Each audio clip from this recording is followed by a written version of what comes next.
Boombox.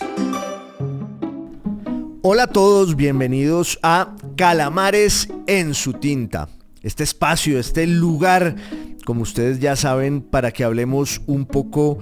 de historia, de historias, de libros, de personajes raros y curiosos, en fin.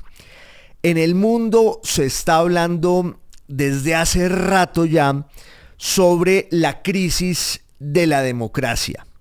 Una vez más hay una gran preocupación por esta especie de deriva autoritaria que está despuntando en muchas partes. Es lo que algunos llaman la tentación iliberal. Es decir, que la democracia liberal, con todos sus principios y valores, está en entredicho en muchas partes del mundo. Además, en muchas sociedades que se pensaba que eran el referente perfecto justamente de la democracia y todas sus conquistas. Pero de nuevo aparece la sombra. Otra vez se le ven las orejas al lobo del autoritarismo, por ejemplo en Alemania, un país que aprendió de la peor manera, a sangre y fuego, yéndose al abismo, la lección del totalitarismo. Y sin embargo, en muchas regiones alemanas hay una imposición cada vez más aterradora de unas doctrinas, de unas corrientes políticas que se van inclinando hacia la negación del espíritu democrático. Algo así pasa en Francia también, pasa en la Europa del Este, por no hablar de otros ámbitos por fuera de eso que llamamos Occidente, pasa en España.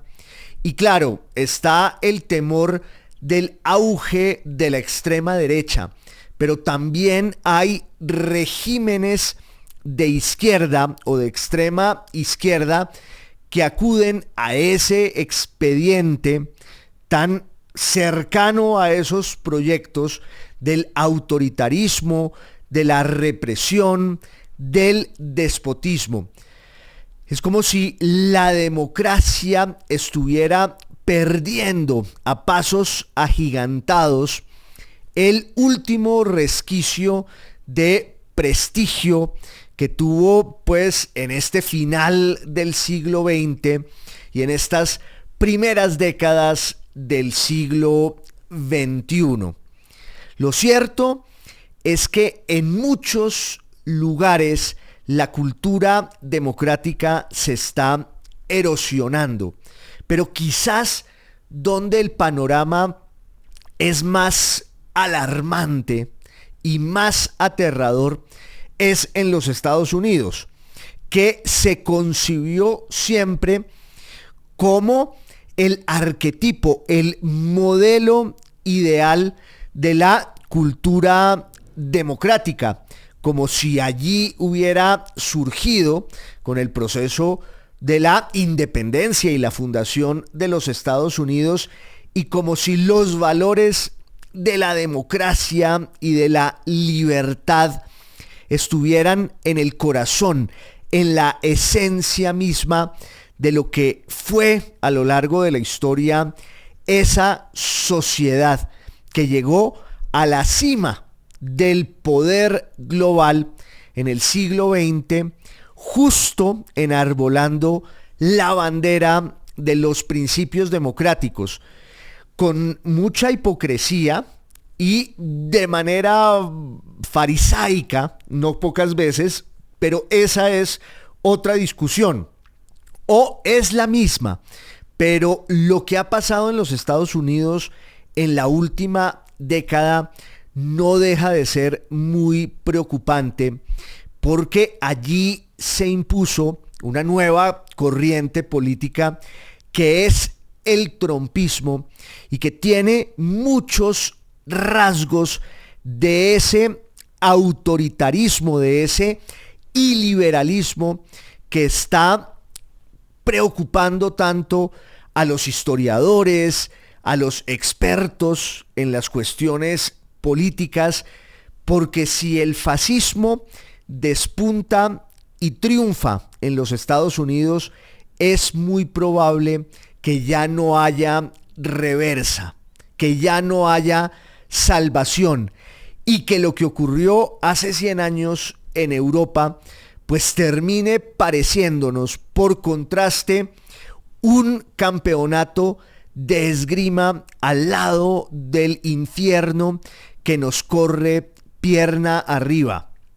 Un novelista americano, Sinclair Lewis, en una especie de especulación literaria, en un juego desde el arte, especuló hace mucho sobre la posibilidad de que el fascismo llegara y triunfara y se impusiera en los Estados Unidos. Y decía Sinclair Lewis, el día en que eso ocurra, ese fascismo tendrá el signo de la cruz, y añado yo, con un problema adicional y muchísimo más grave. Todos allí están armados y hacen de esa realidad una especie de principio moral. Claro, hay hasta una enmienda constitucional que tutela el derecho de los norteamericanos, de los estadounidenses, a armarse hasta los dientes. Pero esa noción surgió cuando ese era un país en el que la gente de alguna forma disputaba su espacio vital con los osos y con una cantidad de animales salvajes. Y luego está todo ese contexto de finales del siglo XIX, de la proyección hacia el oeste y ese mundo de indios y vaqueros, como de película del oeste, que también está arraigado en la cultura americana, y eso hace que allí sea más fácil conseguir un rifle o una ametralladora que unos antibióticos. Y por eso la gran tragedia de esa sociedad también es la de los tiroteos y los locos y los dementes enajenados que aparecen en espacios públicos, sobre todo en colegios o en universidades, a disparar sin miramiento ni compasión, y ya son tantos los muertos por cuenta de esa perversa cultura de los tiroteos que es como si allí hubiera habido una guerra, no equivalente a la guerra civil entre 1861 y 1865, que ha sido la guerra más grande que se ha librado en América, más incluso que las guerras de independencia en Hispanoamérica a principios del siglo XIX. La verdad es que muchos nos estamos preguntando si en los Estados Unidos existe hoy y desde hace bastante lo que Benito Mussolini llamaba el clima moral del fascismo.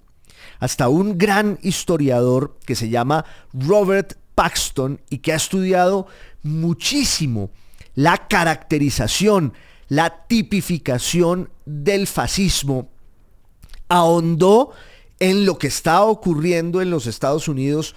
para ver si en esos rasgos alarmantes de la crisis de la democracia en América,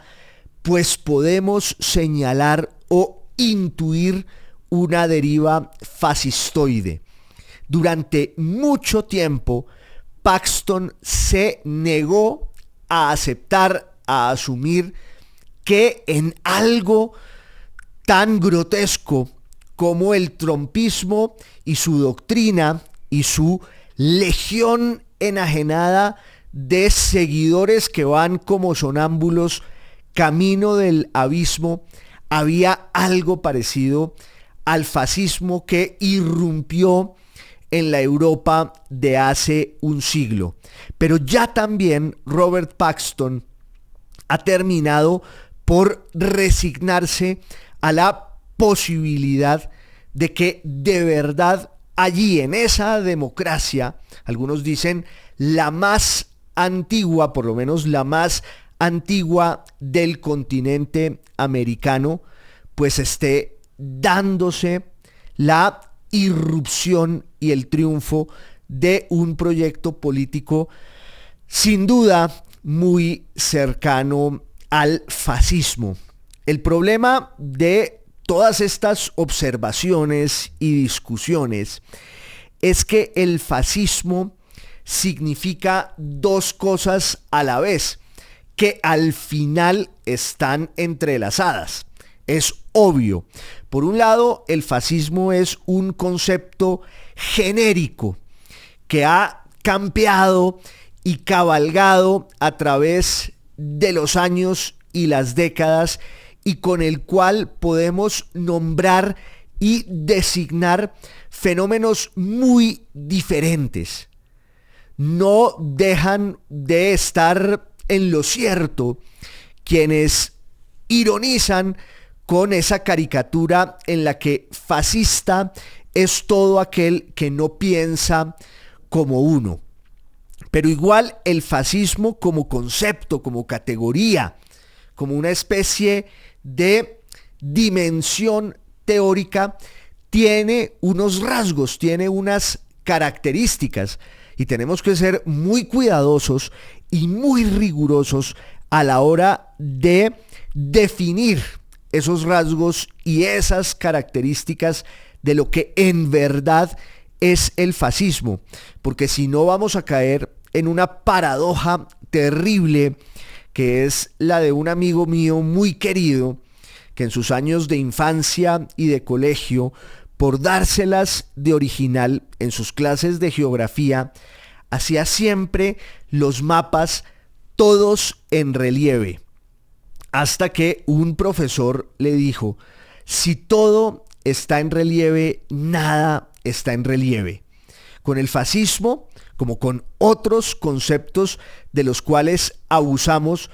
pasa lo mismo. Si todo es fascismo, al final nada termina siéndolo. Si el fascismo genérico se impone sobre todo como un arma arrojadiza para sacar del debate y de la discusión a nuestros oponentes y a nuestros interlocutores, pues ese concepto se va a ir diluyendo y sus alcances se van a perder en una suerte de nadería conceptual que no nos permite descifrar con certeza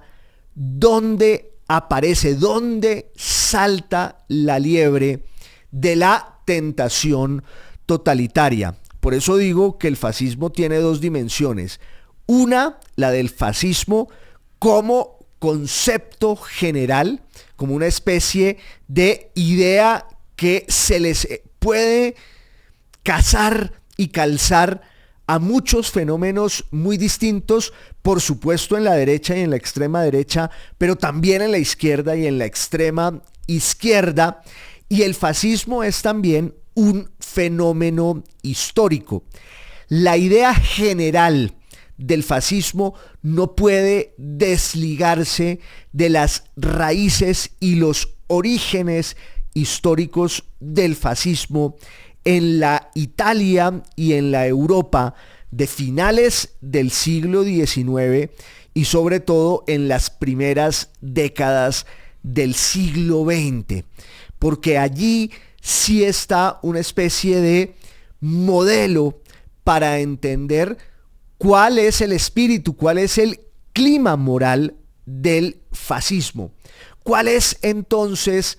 esa historia? Volvamos un poco sobre ella. Ustedes saben que aquí en Calamares en su tinta, en varias salidas, nos hemos ocupado de lo que ocurrió en la Europa de hace 100 años.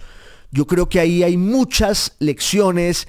hay muchas enseñanzas y hay un relato aleccionador. No porque la historia se repita, yo insisto siempre en eso, la historia no se repite, pero por lo menos va iluminando su camino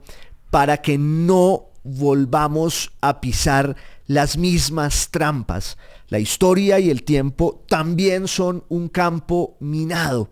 y tenemos que caminarlo a tientas para no volver a caer en los mismos abismos, porque cada vez todo va a ser peor si no aprendemos esas lecciones del pasado.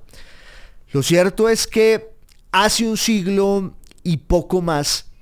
hubo también una crisis muy profunda de lo que podríamos llamar el orden liberal y democrático, aunque la democracia pues no se había definido del todo, porque además la gran definición política de la democracia vino después de las dos guerras mundiales en el siglo XX y vino después de la catástrofe de los totalitarismos que llevaron a la humanidad al desfiladero, al despeñadero, al abismo de la Segunda Guerra Mundial. Pero a lo largo del siglo XIX sí fue progresando ese modelo social, económico y político de lo que podríamos llamar el parlamentarismo liberal y capitalista. Pero claro, en la segunda mitad del siglo XIX hay ya una crisis profunda de ese orden, porque el industrialismo ha exhibido su peor cara en el plano de las conquistas coloniales e imperiales de las grandes potencias europeas y en esa suerte de orden económico y social que envileció a la clase trabajadora, sobre todo en la Europa del siglo XIX, que eso está narrado de manera estremecedora en las grandes novelas burguesas de aquel tiempo, porque la burguesía es ya la clase social que se ha impuesto, que se ha adueñado del poder no solo económico del capitalismo, sino también del poder político. Y entonces las grandes potencias de Europa pues llevan un siglo entero de crisis muy profundas, de revoluciones y levantamientos desde la Revolución Francesa en 1789, pero luego las revoluciones burguesas de 1830, luego las grandes revoluciones, los levantamientos nacionales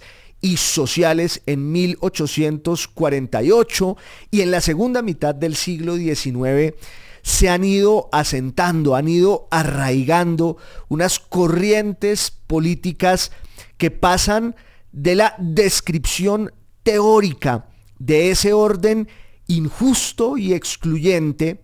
a la acción política y a la acción política revolucionaria. Ahí está el marxismo, está el anarquismo, el socialismo en muchas de sus vertientes, todas las cuales aspiraban a una transformación radical de esas condiciones materiales de la vida y de una vida tan injusta y miserable. Y eso pues termina desembocando a finales del siglo XIX en una tensión permanente, digámoslo así, entre el pueblo o la sociedad y los estados, los gobiernos que son los dueños en Europa de unos imperios coloniales, que es donde está la gran maquinaria de ese capitalismo industrial, colonial, imperial, que es el que lleva también a que tanta gente pues no solo critique ese orden de las cosas, sino también quiera desmontarlo y quiera destruirlo. Y luego, a principios del siglo XX, había también otra serie de tensiones y conflictos que son más ideológicos, filosóficos, intelectuales. Ustedes piensan, por ejemplo, en el caso de Alemania y en lo difícil que fue allí el establecimiento de ese Estado nacional imperial del segundo imperio alemán y todo lo que tenía que ver con la cuestión racial, el conflicto con los judíos y la persecución y el antisemitismo que se recrudecen en la Europa del Este, en Alemania, en Francia a finales del siglo XIX, y todo eso desemboca en la Gran Guerra, en la Primera Guerra Mundial, que fue un cataclismo, que fue el fin del mundo y que tiene muchos efectos y muchas consecuencias, pero sobre todo el triunfo del bolchevismo y de la revolución comunista, del marxismo-leninismo en Rusia. La guerra mundial precipitó la caída, el desplome del imperio zarista en Rusia y el triunfo allí de ese proyecto político que llevaba muchas décadas fraguándose, larvándose, y que cuando se impone desde 1917, pues se vuelve un nuevo modelo ideológico que ya no está solo en la teoría y que empieza a tener unas realizaciones, una dimensión práctica que ofrece una especie de esperanza para los trabajadores y los proletarios del mundo entero, sobre todo de Europa. La otra gran consecuencia de la Gran Guerra, de la Primera Guerra Mundial,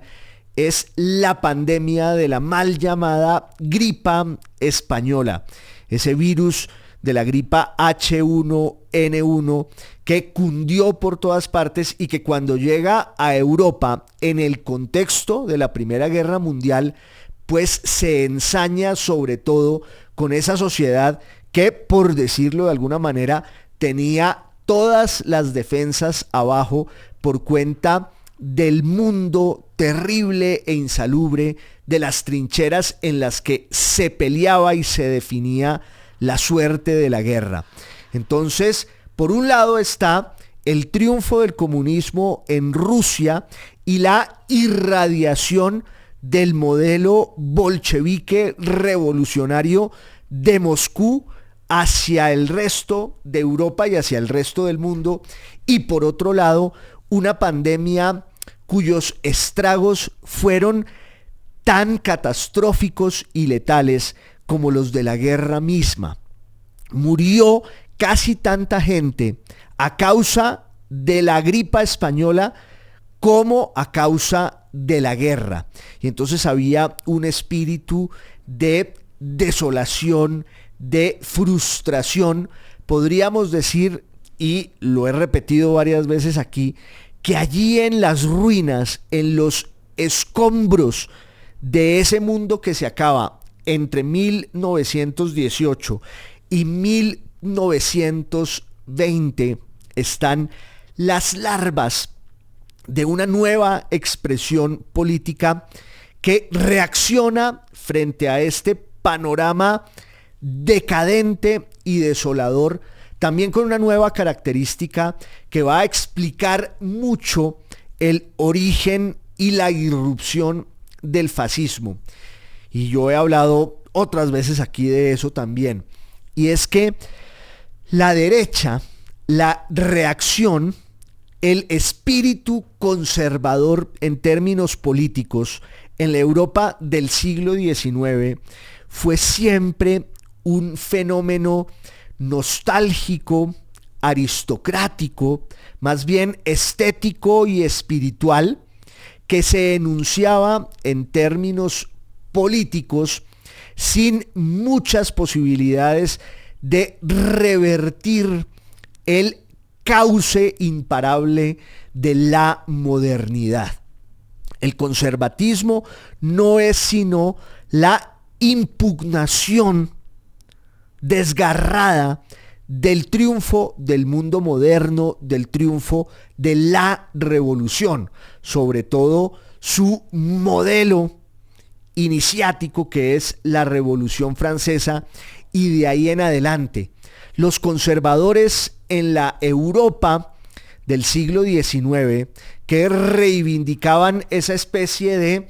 ubicación cardinal en el espectro político de estar a la derecha, porque ustedes saben que desde la Revolución Francesa justamente se da esa definición entre la izquierda, que eran quienes querían un cambio más ambicioso de la monarquía francesa, y los que se quedaban en la Asamblea Nacional al lado derecho del rey para reivindicar un proyecto un poco más moderado y conservador de los fueros del antiguo régimen. Entonces los conservadores reivindicaban siempre su posición en la derecha, pero la derecha era, repito,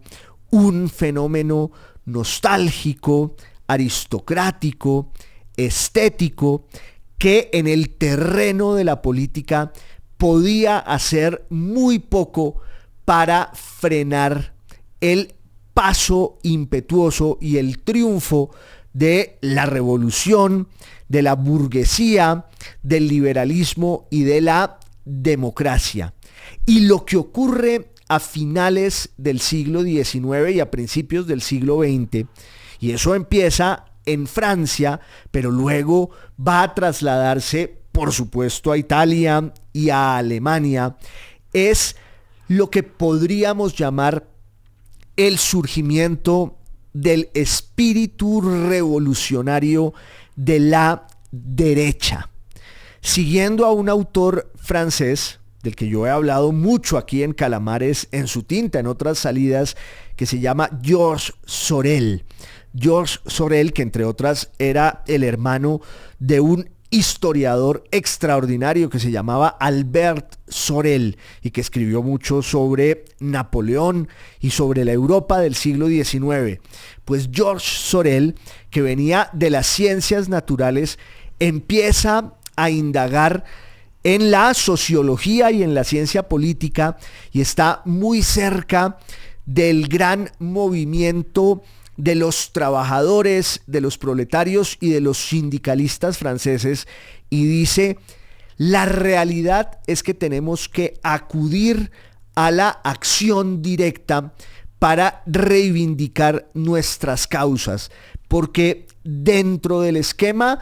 del Estado y las instituciones que hay, no podemos llegar al territorio en el que esto que pensamos va a terminar por constituir un destino apetecible para las grandes masas campesinas y sobre todo proletarias en las ciudades en Europa. La acción directa consistía en salir a la calle,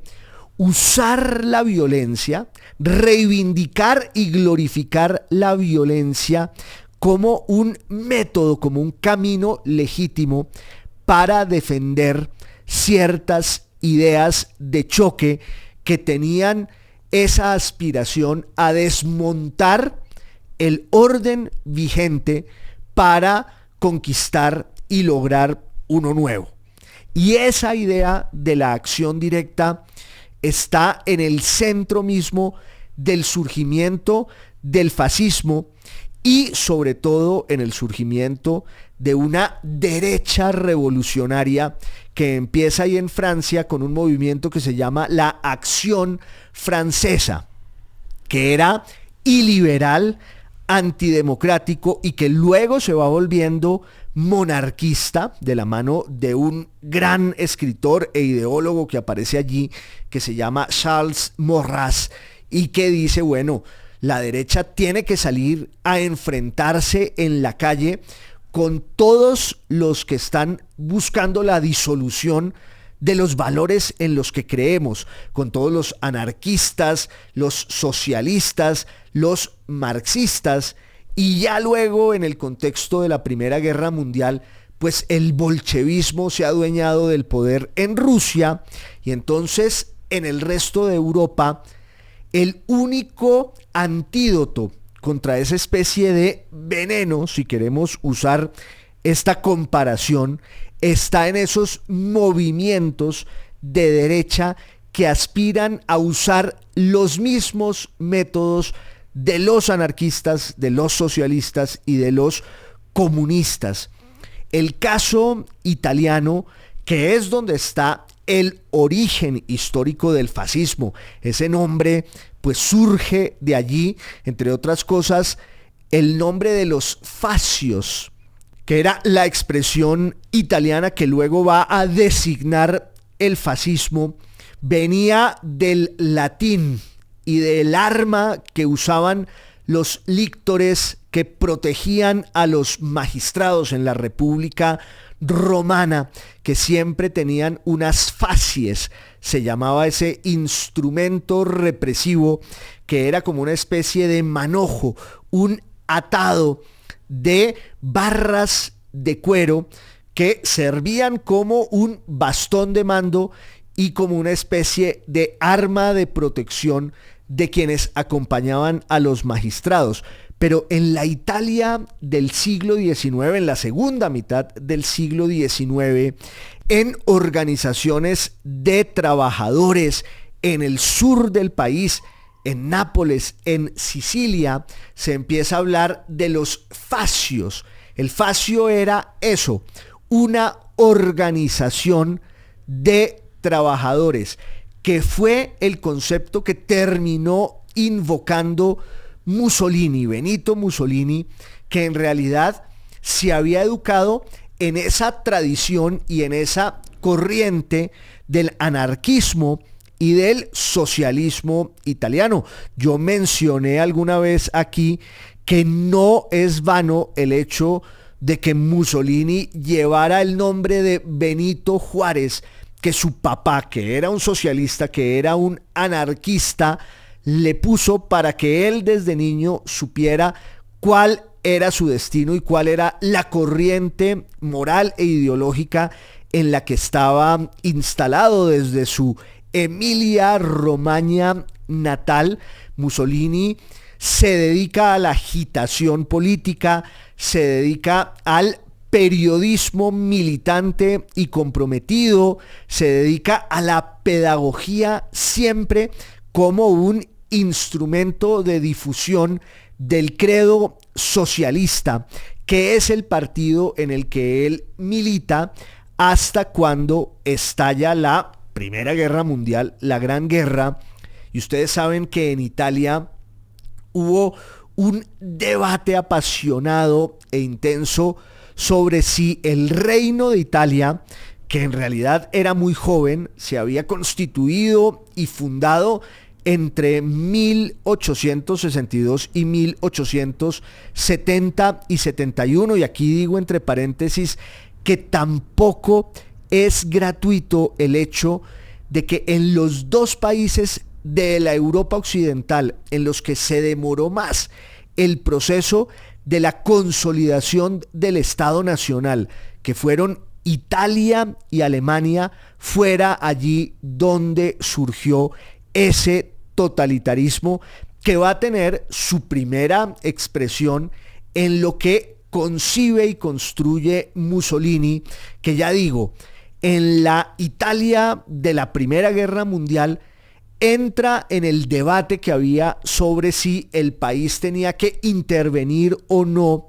en la guerra, que para muchos parecía una guerra distante y ajena, que estaban peleando sobre todo Inglaterra, Francia y Rusia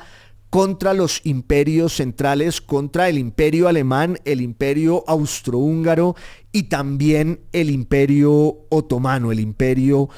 turco. Al final, los partidarios de que Italia entrara en la guerra terminan imponiéndose con un argumento categórico y es que Italia iba a enfrentarse contra su enemigo histórico, que era Austria, el imperio austriaco, que era el dueño de buena parte de los territorios italianos del norte del país que no se habían incorporado al proyecto de la unificación nacional. Y Mussolini entra en esa discusión en el socialismo. En su partido, la mayoría de los socialistas italianos no querían entrar en la guerra y Mussolini da un portazo en el socialismo, se vuelve un defensor del armamentismo y del belicismo italianos. Italia entra en la guerra con el cálculo que ya mencioné. Si los italianos están del lado vencedor, que al final fue así, con Inglaterra y con Francia, en la repartición del botín, de los despojos de la guerra, Italia iba a tener todos esos territorios del norte, los del Alto Adige, los del Trentino, que estaban en poder del imperio austriaco, y al final eso fue lo que ocurrió, pero no del todo. Por eso en 1918, en 1919, en Italia hay una sensación de irredentismo, es decir, que los aliados que han vencido en la guerra han defraudado al pueblo italiano y no le han cumplido todas sus promesas de reparación territorial en el norte, y entonces van surgiendo dentro de Italia unas corrientes intelectuales, filosóficas, que al final reivindican esa idea del hombre fuerte, del caudillo, de la acción directa. Ahí aparece un gran poeta que también es un guerrero y un estadista, que se llama Gabriele D'Annunzio, que en últimas está del lado de la glorificación de un heroísmo patriótico que consiga por las malas, a la fuerza, lo que el parlamentarismo y el orden constitucional no han sido capaces de garantizar, ni en tiempos de paz ni en tiempos de guerra. Y también hay un gran temor en las clases medias por lo que pueda pasar con la difusión de la revolución bolchevique y la llegada del bolchevismo y del comunismo a esas sociedades en las que los trabajadores creen que el camino es el de Rusia y el de Moscú. Hay que hacer una revolución leninista, como pasó por ejemplo en la Baviera, no más terminada la guerra ahí en Alemania, que además para los alemanes pues fue una catástrofe porque la perdieron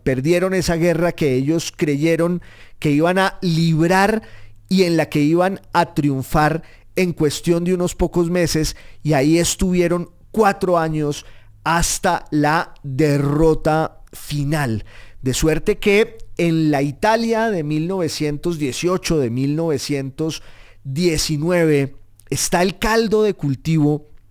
para que aparezca quien va a conducir a una cantidad de mediocres, resentidos, marginados, que sienten que la guerra no les ha dado la oportunidad que ellos defendían. Ese irredentismo no es solo territorial, sino que tiene que ver también con la moral caída de un pueblo defraudado, enfermo, empobrecido. Y allí va a aparecer este gran agitador, este gran periodista, y cuando digo que es un gran periodista es porque tenía una enorme experiencia en la agitación desde la prensa de sus ideas políticas, pero Mussolini ya ha hecho el tránsito del socialismo en el que se formó a esta nueva obsesión de una derecha revolucionaria callejera, violenta, que empieza además a imaginarse la acción política como un ritual teatral, que eso en Italia pesaba mucho, con una vocación no solo estética y teatral, podríamos decir que de opereta. El fascismo es también la degeneración de la opereta como un montaje político que acude además al mito fundacional en Italia de la grandeza romana. Y el fascismo también se nutre de esa obsesión, de ese mito. Tenemos que recuperar la grandeza perdida. Tenemos que organizarnos dentro de la acción directa para salir a la calle y enfrentarnos allí con los que quieren traer la revolución comunista. Esa lucha no se puede librar en el terreno de la democracia, del parlamentarismo, donde están esa cantidad de ancianos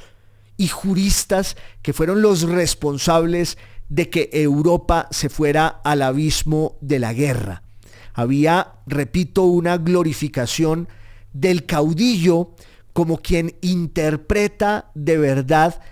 las necesidades del pueblo. El pueblo se vuelve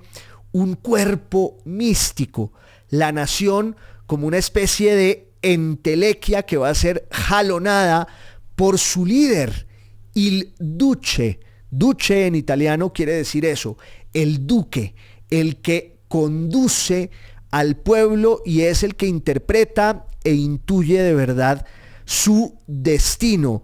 y lo hace con un grupo que tiene esa condición teatral, histriónica, en la que la retórica es cada vez más altisonante, y esa gente está dispuesta, esa turba está dispuesta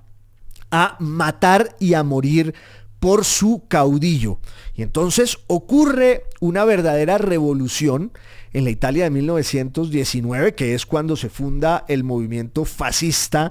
en marzo de ese año, y luego ese movimiento va a poner en jaque al Estado de Derecho, a las instituciones constitucionales del Reino de Italia, al cual doblega en una serie de crisis políticas hasta que el rey de Italia tiene que arrodillarse y poner en las manos de Mussolini el destino del país, le entrega el gobierno, y ya con el gobierno en las manos, la revolución empieza a oficiarse desde adentro, porque los fascistas lo que hacen es cooptar el ritual democrático de las elecciones para establecer un orden plebiscitario en el que la democracia va a ser el escenario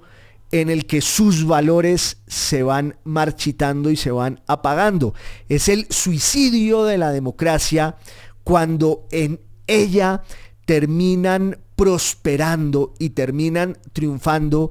quienes representan su negación, quienes tienen el puñal en sus manos para matarla. La democracia muchas veces es un juego suicida, porque en ella terminan imponiéndose los que llevan la bandera de la negación del espíritu democrático. Y eso es lo que está pasando en muchos casos en nuestro mundo. Y el fenómeno más inquietante por lo que significa en el plano global y por lo que simboliza desde el punto de vista histórico es lo que está ocurriendo en los Estados Unidos y el surgimiento allí de esta especie de gran movimiento fascistoide que es el trumpismo. Vean ustedes que hay una serie de rasgos y características que sí se remontan a los orígenes y a la horma, al modelo del fascismo en la Europa de hace 100 años. la glorificación de un caudillo, de un líder, la exaltación de la violencia, profesar una cantidad de discursos en los que primero hay una distorsión mítica de la grandeza de esa sociedad en la que ese discurso se va imponiendo, pero también es el triunfo del discurso del odio y la violencia, la negación de todos aquellos que no coinciden con los dogmas, las obsesiones, las baratijas intelectuales de ese movimiento que empieza a ser visto como el enemigo interno. Benedetto Croce, un grandísimo filósofo italiano que asistió al auge y al triunfo del fascismo y fue purgado y se tuvo que ir al exilio porque se opuso desde el primer momento, desde el liberalismo al fascismo. Decía Benedetto Croce que muchas veces el fascismo es la onagrocracia, es decir, el triunfo de las bestias, el triunfo de los burros. Es también la crítica que hay a esa masificación de todo que lograron concebir dos pensadores brillantes, cada uno a su manera. José Ortega y Gasset en la España de los años 20 y Elías Canetti en la disolución del Imperio Austrohúngaro en los años 40, en los años 50, porque el fascismo también es el triunfo de la masificación. No en vano el fascismo se da cuando aparece la radio. Hay también allí una dimensión